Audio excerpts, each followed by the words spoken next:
সাব্বির রহমান নিঃসন্দেহে বাংলাদেশ ক্রিকেটের অন্যতম সেরা একজন টি-20 স্পেশালিস্ট ব্যাটসম্যান, যার হাতে রয়েছে দুর্দান্ত পাওয়ার হিট।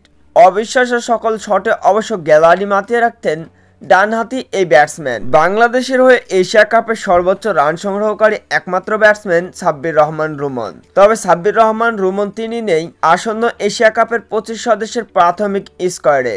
তবে এবারে সাব্বির রহমান রুমন তিনি দেখিয়ে দিলেন কেন তাকে পাওয়ার হিটার ব্যাটসম্যান বলা হয়। কুমিল্লা ওরিয়ার্সের হয়ে এই দিন ব্যাটিং করতে নেমে দুর্দান্ত এক সেঞ্চুরি সাব্বির রহমান রুমনের কাছ থেকে।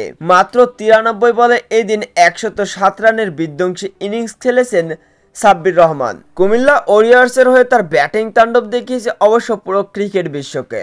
এমনকি বাংলাদেশের নির্বাচকদের চোখে আঙ্গুল দিয়ে দেখিয়ে দিয়েছেন কেন তাকে পাওয়ার হিটার ব্যাটসম্যান বলা হয়। কুমিল্লা ওরিয়ার্সের হয়ে মাত্র 93 বলে 107 রানের বিধ্বংসী ইনিংসে সাব্বির রহমান রুমন তিনি সাজিয়েছিলেন 12টি 4 এবং 2টি ছক্কার সাহায্যে। সাব্বির রহমান রুমনের প্রত্যেকটি শটই ছিল এদিন অবশ্য চোখ ধাঁধানো। বোলাররাও এদিন সাব্বির রহমান রুমনের শট দেখে অবাক হয়ে গিয়েছেন।